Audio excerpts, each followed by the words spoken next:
ಬೆಂಗಳೂರಿನ ಇತಿಹಾಸ ಪ್ರಸಿದ್ಧ ದೇಗುಲಗಳಲ್ಲಿ ತಾಯಿ ಬನಶಂಕರಿಯಮ್ಮ ದೇವಾಲಯ ಕೂಡ ಒಂದು. ಸುಮಾರು ವರ್ಷಗಳ ಇತಿಹಾಸವನ್ನ ಹೊಂದಿರುವಂತಹ ದೇವಾಲಯಕ್ಕೆ ಈಗಲೂ ಕೂಡ ನೋಡ್ಬೋದು ಅನೇಕ ಭಕ್ತರು ಇಲ್ಲಿ ಬರ್ತಾರೆ. ಇವತ್ತು ಶುಕ್ರವಾರ ಇರೋದ್ರಿಂದ ಇಲ್ಲಿ ಬಂದು ದೇವರಿಗೆ ಒಂದು ನಿಂಬೆ ಹಣ್ಣಿನ ಒಂದು ದೀಪವನ್ನ ಬೆಳಗುವಂತದ್ದು, ವಿಶೇಷ ಪೂಜೆ ಮಾಡುವಂತದ್ದು ಎಲ್ಲವನ್ನು ಕೂಡ ನೀವು ನೋಡ್ತಿದ್ದೀರಾ. ಇಲ್ಲಿ ಕಂಪ್ಲೀಟ್ ಆಗಿ ಕಾಲಿಡೋದಕ್ಕೂ ಕೂಡ ಜಾಗ ಇಲ್ಲ, ಅಷ್ಟರ ಮಟ್ಟಿಗೆ ಇಲ್ಲಿ ಭಕ್ತ ಸಮೂಹ ಬಂದಿದೆ.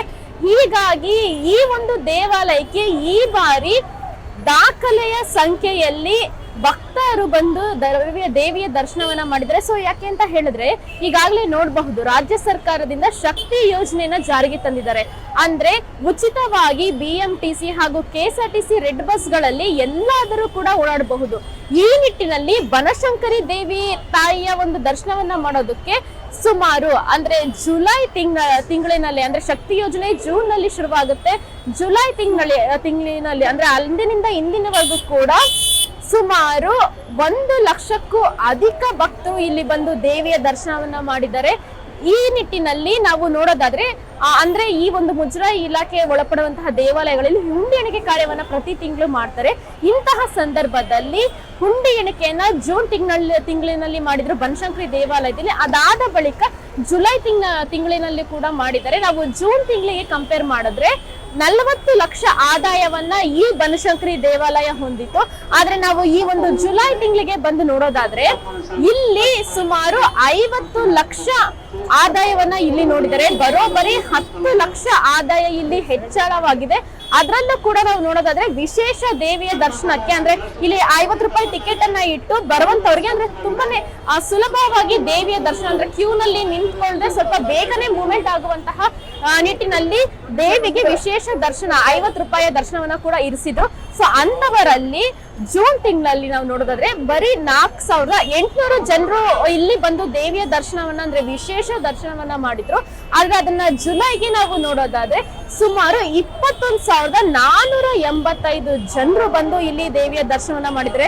ಹೀಗಾಗಿಯೇ ಈ ಒಂದು ಶ್ರೀಮಂತ ದೇವಾಲಯಗಳ ಪಟ್ಟಿ ಅಂದ್ರೆ ನಮ್ಮ ಕರ್ನಾಟಕದಲ್ಲಿ ಮುಜರಾಯಿ ಇಲಾಖೆಗೆ ಒಳಪಡುವಂತಹ ಶ್ರೀಮಂತ ದೇವಾಲಯಗಳ ಪಟ್ಟಿಯಲ್ಲಿ ಬನಶಂಕರಿ ದೇವಿಯ ದೇವಸ್ಥಾನ ಕೂಡ ಅದರಲ್ಲಿ ಆಡ್ ಆಗಿದೆ. ಅಂದ್ರೆ ಆ ಪಟ್ಟಿಗಳಲ್ಲಿ ಟಾಪ್ 10 ಲಿಸ್ಟ್ ನಲ್ಲಿ ಇದ್ದಾರೆ. ಈ ನಿಟ್ಟಿನಲ್ಲಿ ಈಗ ಈ ಒಂದು ಶ್ರೀಮಂತ ದೇವಾಲಯ ಮತ್ತಷ್ಟು ಶ್ರೀಮಂತವಾಗಿದೆ. ಯಾಕೆ ಅಂತ ಹೇಳಿದ್ರೆ ಈ ಒಂದು ಶಕ್ತಿ ಯೋಜನೆಯಿಂದ ನಾನು ಆಗ್ಲೇ ನಿಮ್ಗೆ ಹೇಳ್ತಿದ್ದೆ 50 ಲಕ್ಷದವರೆಗೂ ಕೂಡ ಆದಾಯ ಆಗಿದೆ ಅಂತ. ಹಾಗೇನೆ ವಿಶೇಷ ದರ್ಶನದ ಬಗ್ಗೆನೂ ಕೂಡ ಹೇಳಿದೆ.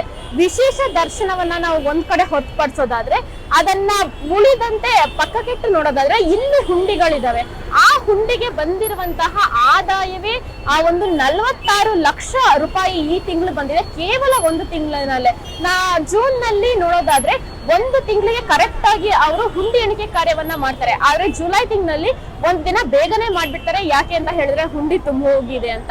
ಹೀಗಾಗಿ ಬನಶಂಕರಿ ತಾಯಿಯ ದೇವಾಲಯಕ್ಕೆ ಹಿಂದಿನಿಂದಲೂ ಕೂಡ ಅನೇಕ ಕಾಣಿಕೆಗಳು ಬರ್ತಿದ್ದಾವೆ, ಹಾಗೆಯೇ ದೇಣಿಗೆಗಳನ್ನ ಕೂಡ ಕೊಡ್ತಿದ್ದಾರೆ. ಅದೇ ರೀತಿ ಈಗ್ಲೂ ಕೂಡ ಬನಶಂಕರಿ ದೇವಿಗೆ ಈ ತಿಂಗಳು ಶಕ್ತಿ ಯೋಜನೆ ಜಾರಿಯಾದ್ಮೇಲೆ ಅನೇಕ ಭಕ್ತಾದಿಗಳು ಬರ್ತಿದ್ದಾರೆ. ಈಗ್ಲೂ ಕೂಡ ಇಲ್ಲಿ ಬಂದಿದ್ದಾರೆ. ಇವತ್ತು ಶುಕ್ರವಾರ ಇದೆ. ನಾವು ಕಳೆದ 4 ವಾರಗಳಿಂದ ನೋಡಿದ್ರು ಕೂಡ ಆಷಾಢ ಶುಕ್ರವಾರ ಇತ್ತು. ಆಷಾಢ ಶುಕ್ರವಾರದಲ್ಲಿ ಅಂದ್ರೆ ಶಕ್ತಿ ದೇವತೆಗಳಿಗೆ ವಿಶೇಷ ಪೂಜೆಯನ್ನ ಮಾಡ್ತಾರೆ. ಹಾಗೆ ಭಕ್ತ ಗಣವು ಕೂಡ ಅನೇಕ ಕಡೆಗಳಲ್ಲಿ ಭೇಟಿಯನ್ನ ನೀಡಿ ಒಂದು ಶಕ್ತಿ ದೇವರ ದರ್ಶನವನ್ನ ಮಾಡಿದ್ರೆ ನಮ್ಗೆ ಒಳಿತಾಗುತ್ತೆ ಅನ್ನುವಂತಹ ಒಂದು ಪ್ರತೀತಿ ಕೂಡ ಇದೆ. ಹೀಗಾಗಿಯೇ ಅನೇಕರು ಇಲ್ಲಿ ಒಂದು ಭೇಟಿಯನ್ನ ನೀಡಿದ್ದಾರೆ. ಈ ಕೇವಲ ಇದೊಂದೇ ಅಲ್ಲ, ಚಾಮುಂಡೇಶ್ವರಿ ದೇವಾಲಯಕ್ಕೂ ಕೂಡ ಅನೇಕರು ಭೇಟಿ ನೀಡಿದ್ದಾರೆ. ಆದ್ರೆ ನಮ್ಮ ಬೆಂಗಳೂರಿನಲ್ಲಿ ಶ್ರೀಮಂತ ದೇವಾಲಯ ಅನಿಸ್ಕೊಳ್ಳುವಂಥದ್ದು ಈ ನಮ್ಮ ಬನಶಂಕರಿಯ ತಾಯಿಯ ದೇವಗುಲ. ಈ ನಿಟ್ಟಿನಲ್ಲಿ ಇಲ್ಲಿ ಅನೇಕರು ಈಗ ವಿಸಿಟ್ ಅನ್ನ ಮಾಡಿದ್ದಾರೆ. ವಿಸಿಟ್ ಅನ್ನ ಮಾಡಿ ಆ ದಾಖಲೆಯ ಪ್ರಮಾಣದಲ್ಲಿ ಒಂದು ಮುಜರಾಯಿ ಇಲಾಖೆಗೆ ಆದಾಯವನ್ನು ಕೂಡ ತಂದುಕೊಟ್ಟಿದ್ದಾರೆ ಅಂತಾನೆ ಹೇಳ್ಬೋದು. ಅದ್ರ ಜೊತೆಗೆ ಕೇವಲ ಅವರು ಕಾಣಿಗೆ ನಾನು ಹೇಳ್ತಿಲ್ಲ ಹುಂಡಿಗೆ ಹಣ ಹಾಕೋದು ಮಾತ್ರ ಅಲ್ಲ, ಕಾಣಿಕೆಗಳನ್ನ ಬೇಡಿಕೆಗಳನ್ನ ಕೂಡ ಅನೇಕ ಭಕ್ತರು ಇಟ್ಕೊಂಡಿದ್ದಾರೆ. ಅದರಲ್ಲಿ ನಾನು ಕೆಲವೊಂದು ಹೇಳೋದಾದ್ರೆ ಅಂದ್ರೆ ನಮ್ಗೆ ಈ ಒಂದು ದೇವಾಲಯದ ಆಡಳಿತ ಮಂಡಳಿಯಿಂದ ನಮಗೆ ಮಾಹಿತಿ ಕೊಟ್ಟಿರೋದಾದ್ರೆ ನಮ್ಮ ಮಕ್ಕಳಿಗೆ ಆಯುಷ್ ಆರೋಗ್ಯ ಕೊಡುವಂತಹ ಒಂದು ಚೀಟಿಗಳನ್ನ ಬರೆದು ಹಾಕಿರುವಂತದ್ದು. ಜೊತೆಗೆ ಏನು ನನ್ನ ಮಗನ IAS ಮಾಡು, ಅದ್ರ ಜೊತೆಗೆ ನಮ್ಮ ಒಂದು ಮನೆಯ ಕಷ್ಟ ಏನಿದೆ ಆ ಒಂದು ಕಷ್ಟವನ್ನ ನೀಗಿಸಿದ್ರೆ ನಾನ್ ನಿಮ್ಗೆ ಕಾಣಿಕೆಯನ್ನ ಕೊಡ್ತೀನಿ. ಹೀಗೆ ಅನೇಕ ಒಂದು ಬೇಡಿಕೆಗಳನ್ನು ಕೂಡ ತಾಯಿ ಬನಶಂಕರಿಗೆ ಇಟ್ಟಿದ್ದಾರೆ. ನಾವು ನೋಡಬಹುದು ಬನಶಂಕರಿ ದೇವಿಯ ಇತಿಹಾಸ ತುಂಬಾನೇ ದೊಡ್ಡದು. ಇತಿಹಾಸ ಪ್ರಸಿದ್ಧ ದೇವಾಲಯಗಳಲ್ಲಿ ಈ ಒಂದು ದೇವಾಲಯ ಕೂಡ ಒಂದು. ಇಷ್ಟರ ಮಟ್ಟಿಗೆ ಜನರು ಭಕ್ತರು ಬರ್ತಾರೆ ಅಂತ ಹೇಳಿದ್ರೆ ಇಲ್ಲಿ ಏನೋ ಒಂದು ರೀತಿಯಾದಂತಹ ಅವರಿಗೆ ಉಪಯುಕ್ತವಾಗುವಂತದ್ದು, ಒಂದು ಅವ್ರ ಮನಸ್ಸಿಗೆ ನೆಮ್ಮದಿ ಸಿಗುವಂತಹ ಒಂದು ಕೆಲಸ ಇಲ್ಲಿ ಆಗುತ್ತೆ ಅಂತಾನೆ ಹೇಳ್ಬೋದು. ಹೀಗಾಗಿ ಭಕ್ತರು ಕೂಡ ಬನಶಂಕರಿ ತಾಯಿ ಅಂದ್ರೆ ಏನ್ ನಾವೆಲ್ಲ ಬೇಡ್ಕೊಳ್ತೀವೋ ಅದನ್ನೆಲ್ಲವನ್ನು ಕೂಡ ನೆರವೇರಿಸ್ತಾಳೆ ಅನ್ನುವಂತಹ ಒಂದು ನಂಬಿಕೆಯಿಂದಾನೇ ಬರ್ತಾರೆ. ಹೀಗಾಗಿ ಈ ಒಂದು 2 ತಿಂಗಳಲ್ಲಿ ಬನಶಂಕರಿ ದೇವಿಯ ದೇವಸ್ಥಾನಕ್ಕೆ ಬಂದಿರುವ ಆದಾಯವನ್ನ ಕೇಳಿದ್ರೆ ನಿಜವಾಗ್ಲೂ ಮುಜರಾಯಿ ಇಲಾಖೆಯು ಕೂಡ ಇಷ್ಟೊಂದು ಆದಾಯ ಬಂದಿದೆಯಾ ಅನ್ನುವಂಥದ್ದನ್ನ ನೋಡ್ತಾರೆ.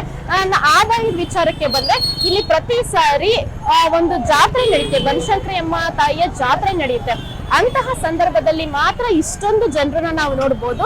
ಅದನ್ನ ಹೊರತುಪಡಿಸಿದ್ರೆ ಈ ಬಾರಿ ಮೊದಲ ಬಾರಿ ಇಷ್ಟೊಂದು ಜನರು ಇಲ್ಲಿ ಬಂದಿರುವಂತದ್ದು ಕೇವಲ ಈ ಒಂದು ಅಂದ್ರೆ ಕರ್ನಾಟಕದ ವಿಜಯಪುರ, ಮೈಸೂರು ಜಿಲ್ಲೆಗಳು ಮಾತ್ರ ಅಲ್ಲ, ಬೇರೆ ಕಡೆಗಳಿಂದ ಅಂದ್ರೆ ನಾವು ನೋಡಿದಂತಹ ಸಂದರ್ಭದಲ್ಲಿ ಇಲ್ಲಿ ಬೇರೆ ದೇಶದಿಂದ ಬಂದು ಕೂಡ ಇಲ್ಲಿ ಹುಂಡಿ ಅಂದ್ರೆ ಆ ಒಂದು ದೇಶದ ಡಾಲರ್ಸ್ ಗಳನ್ನ ಇಲ್ಲಿ ಹಾಕಿರುವಂತದ್ದು ಹುಂಡಿಗೆ ಅದು ಕೂಡ ಸಿಕ್ಕಿದೆ. ಈ ನಿಟ್ಟಿನಲ್ಲಿ ಬನಶಂಕರಿಯ ತಾಯಿಯ ಕೀರ್ತಿ ಇನ್ನೂ ಕೂಡ ಎಲ್ಲಾ ಕಡೆ ಹಬ್ಬಿದೆ. ಹಾಗೇನೆ ಈ ಒಂದು ಮುಂದಿನ ತಿಂಗಳು ಎಷ್ಟರ ಮಟ್ಟಿಗೆ ಇಲ್ಲಿ ಜನರು ವಿಸಿಟ್ ಮಾಡಿದ್ದಾರೆ ಅನ್ನುವಂಥದ್ದನ್ನ ಆಡಳಿತ ಮಂಡಳಿ ವರದಿಯನ್ನ ಅಂದ್ರೆ ಒಂದು ಮಾಹಿತಿಯನ್ನ ನೀಡುತ್ತೆ. ಸೊ ಅಲ್ಲಿವರೆಗೂ ನಾವು ಈ ಒಂದು ತಿಂಗಳ ಆದಾಯವನ್ನ ನೋಡಿನೇ ತುಂಬಾನೇ ಹೆಚ್ಚಾಗಿದೆ. ಹೀಗಾಗಿ ಬರುವಂತಹ ಭಕ್ತಾದಿಗಳಿಗೆ ಬೇರೆ ಇನ್ನೂ ವಿಶೇಷವಾದಂತಹ ಒಂದು ಸೇವೆಗಳನ್ನ ನೀಡಬೇಕು ಅನ್ನುವಂತಹ ಒಂದು ನಿರ್ಧಾರಕ್ಕೂ ಕೂಡ ಈಗ ಆಡಳಿತ ಮಂಡಳಿ ಮುಂದಾಗಿರುವಂತದ್ದು.